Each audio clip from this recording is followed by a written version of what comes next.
Bonjour à tous, j'espère que vous allez très très bien. L'équinoxe bélier arrive, la saison bélier démarre, l'année astrologique 2025 aussi. Tout ça avec le passage du soleil par les 0 degrés bélier. Et cet équinoxe bélier porte une énergie puissante de renouveau et d'action avec une dynamique de transformation profonde. Il y a un équilibre à trouver entre structure, tradition et innovation, entre action, passage à l'action, courage, détermination et intégration de la dimension émotionnelle, détermination et impulsion avec cet important amas que nous avons en bélier au moment de l'entrée du soleil en bélier, mais aussi la connexion à soi, aux dimensions spirituelles, aux vertus spirituelles, à nos claires vertus, comme je les appelle, et nos facultés intuitives avec cet amas aussi très important, de par le fait qu'il y a le nœud nord qui s'est invité depuis pas très longtemps, en poisson. La saison bélier et l'année astrologique qu'elle démarre nous présente des énergies super intéressantes pour travailler les notions d'affirmation de soi, d'authenticité et de légitimité. Je pense que nous allons beaucoup écouter parler de syndrome de l'imposteur au cours de cette année. Celle-ci est une année aussi pour approfondir sans relâche dans la guérison, du masculin sacré, la figure du père, avec ce carré que nous avons Mars-Chiron dans le thème, je vais te le montrer tout à l'heure, avec ce Chiron qui est chez Mars et avec cette lune qui est maîtresse de Mars dans le thème de l'entrée du soleil en bélier. Super intéressant. J'ai fait une sélection de clés pratiques pour tirer parti de toutes les influences que je te présente dans ce document. Nous avons comme première clé s'engager à incarner les héros courageux et déterminés que nous sommes, assumer pleinement notre leadership personnel tout en embrassant notre dimension émotionnelle et en ayant grande compassion pour nos blessures du passé. Et je veux dire compassion, pas pitié. Je veux dire compassion et pas apitoiement de soi. Compassion et courage en même temps pour pouvoir dépasser ces blessures, pour pouvoir les guérir, pour pouvoir les regarder et les intégrer. Ma clé numéro 2 serait de ménager l'impatience et investir nos ressources de temps, d'attention, de concentration, d'intelligence aussi, pour structurer un plan d'action nous permettant d'avancer vers nos ambitions de manière pragmatique, baby step par baby step. Ma troisième clé serait de mettre en valeur ou de capitaliser des talents ou des facultés acquises ou des idées ou projets venant du passé qu'on n'a pas vraiment développés parce que nous avons un magnifique trigone sud, Uranus, qui nous invite à innover avec intelligence en utilisant justement ce qui est déjà acquis, en le mettant en valeur pour innover. Ma clé numéro 4 serait de prendre grand soin de notre vie relationnelle, de ces relations qui sont importantes pour nous, d'assumer quand nous sommes en train d'être ambivalents, parce que nous avons une Lilith à 29 degrés, balance. Je vais en parler tout à l'heure plus en détail. Ne pas juste signaler du doigt l'ambivalence de l'autre, mais savoir regarder ses propres ambivalences. Nous aussi, nous sommes Lilith. Il n'y a pas que la Lilith de l'autre qui nous arrive. Notre Lilith arrive à l'autre aussi. Et éviter les reproches, éviter les vengeances de type ah ouais, ben toi tu as fait ça, ben maintenant le jeu de jetons, hein. Si tu mets un jeton, je mets, si tu enlèves un jeton, j'enlève. Et les luttes de pouvoir, principalement dans les relations qui sont chères à notre cœur. Soyons grands, soyons grands dans le cœur envers ces personnes que nous aimons profondément. Soyons tolérants envers leur maladresse et soyons tolérants envers les nôtres aussi. OK? Et puis, ma dernière clé, clé numéro 5, continuer d'encourager l'expansion que nous propose Jupiter en Gémeaux à travers l'apprentissage. Je vais développer ça un peu plus tard, quand on arrivera à cette section, dans cette leçon. Mais ce travail que nous sommes en train de faire avec Jupiter en Gémeaux est très important et très guérisseur, vraiment. Donc continuer à encourager cette expansion, même lorsque Jupiter, en juin, aura basculé en Cancer. Que, que, que quand Jupiter quitte le signe Gémeaux, nous ayons déjà un élan d'expansion et de croissance à travers l'apprentissage. L'équinoxe s'annonce comme un tournant énergétique majeur, à la fois exigeant et plein d'opportunités. Alors, dans cette leçon, moi, je te propose une analyse approfondie des configurations planétaires, en prenant en compte à la fois les potentialités, et celles qui nous aident et qui nous impulsent, mais aussi les défis qu'elles posent qu'il va falloir relever. Et pour rappel, je te présente toute cette information avec grand détail parce que ce que nous retrouvons comme code dans le thème de l'entrée du Soleil en Bélier marque le ton de l'année astrologique et nous donne également d'importantes clés pour le premier trimestre de l'année. Donc ici, on est en train d'analyser non seulement l'énergie qui va nous accompagner au cours des 4 prochaines semaines, mais une énergie qui va nous accompagner tout au long du premier trimestre de l'année astrologique, bien sûr, c'est-à-dire de la saison Bélier à la saison Gémeaux. En Cancer, on changera un peu d'ambiance, mais aussi les clés qui vont nous accompagner tout au long de l'année. Cette leçon, elle est super importante. Alors bon, je te présente les highs and lows, je ne vais pas les aborder ici. Tu peux les lire. Ils t'accompagnent pour comprendre quelle est l'expression lumineuse et maladroite de l'énergie bélier.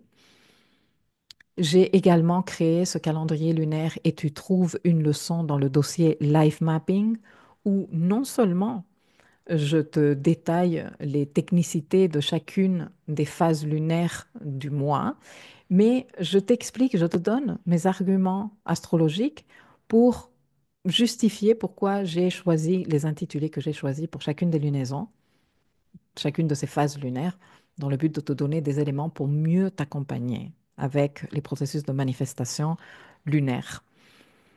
J'ai également préparé une leçon sur le top 3 de la saison pour les entrepreneurs qui fait partie du programme et j'ai retenu 3 signatures super importantes ce mois-ci et bien sûr qui vont nous accompagner tout au long de l'année. Donc, je t'encourage à faire cette leçon qui est super intéressante et où je t'ai glissé également quelques petites dates et conseils pour t'aider à faire des bons choix à un niveau business. En ce qui concerne l'agenda astro, là oui, je vais bien développer. Je te présente tout d'abord l'information. Nous avons ici le thème du moment où le soleil entre spécifiquement à 0 degré du zodiaque, hein, et inaugure la saison bélier et l'année astrologique.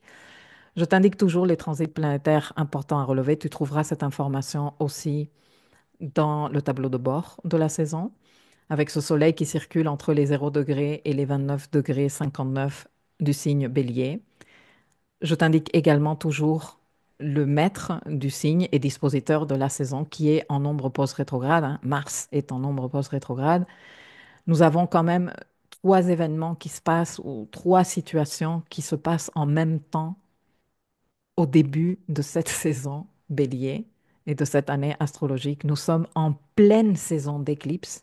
Nous sommes plus précisément dans le portail entre les 2 éclipses.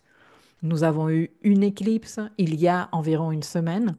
Nous aurons une éclipse dans quelques jours, dans une semaine plus ou moins, dans 10 jours plus ou moins après le début de la saison. Nous sommes en plein portail des éclipses. Nous démarrons l'année 2025, messieurs, mesdames, en plein portail d'éclipse et avec Vénus rétrograde, préconjonction inférieure, et Mercure rétrograde lui aussi, préconjonction inférieure, en sachant que Vénus et Mercure sont en train de rétrograder dans exactement le même secteur du zodiaque à l'unisson et qu'ils vont activer à plusieurs fois le degré zéro du zodiaque. Et sur ces thématiques-là, j'ai fait 2 leçons super détaillées que je te laisserai linker quelque part.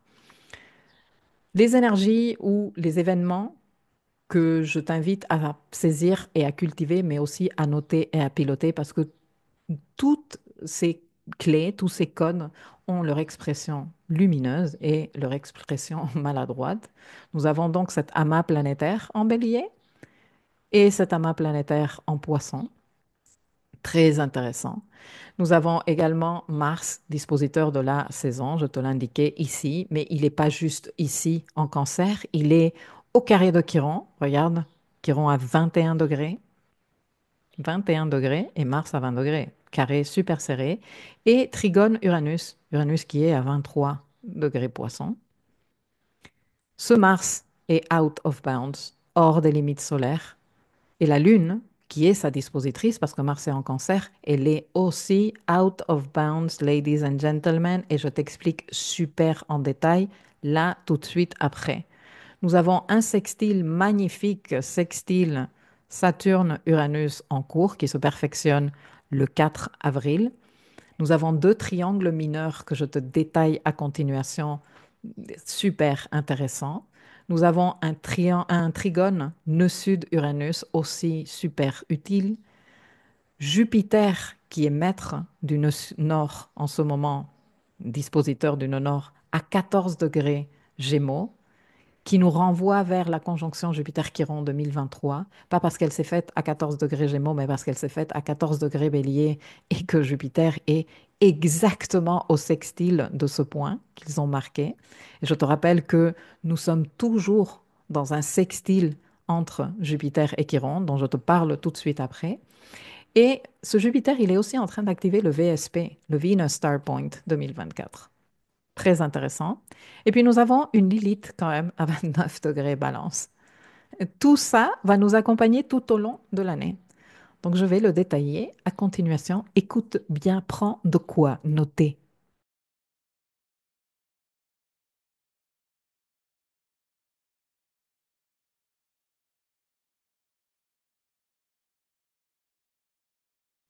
J'espère que toutes ces informations t'accompagneront tout au long de l'année. Je vais créer des timestamps pour que tu puisses revenir. Je te rappelle qu'il y aura aussi un aperçu de l'astrologie 2025 à ta disposition, des capsules trimestrielles qui arrivent également. Je vais juste terminer avec un aperçu de ce calendrier que tu pourras télécharger dans le dossier Live Mapping, dans lequel je te montre, moi j'aime bien me le télécharger en image et le mettre en fond d'écran dans mon ordinateur, comme ça j'ai un aperçu de la saison très rapidement. Et tu sais que j'aime indiquer les différentes phases lunaires, elles sont ici indiquées, les différents aspects entre les planètes. Et ensuite, si nous avons une planète personnelle, Vénus, Mercure, Mars, en prestation de rétrogradation, j'aime toujours les surligner dans une couleur de façon à pouvoir repérer très rapidement, ah ben, cette couleur un peu bordeaux, ça va être pour Vénus. Et donc, je peux voir très rapidement tous les aspects que Vénus est en train de faire dans le cadre de sa rétrogradation. J'ai donné une couleur jaunâtre, ocre à Mercure, qui lui aussi est en prestation de rétrogradation. Et regarde, non, tu peux les repérer très facilement. Et j'ai donné une couleur un peu plus rose à Mars, qui lui aussi est toujours en boucle rétrograde, sauf qu'il est déjà sorti de sa phase rétrograde. Il est dans l'ombre post-rétrograde et il sort le 2 mai. Il est toujours en train de perfectionner des aspects qui ont fait partie de son schéma de rétrogradation.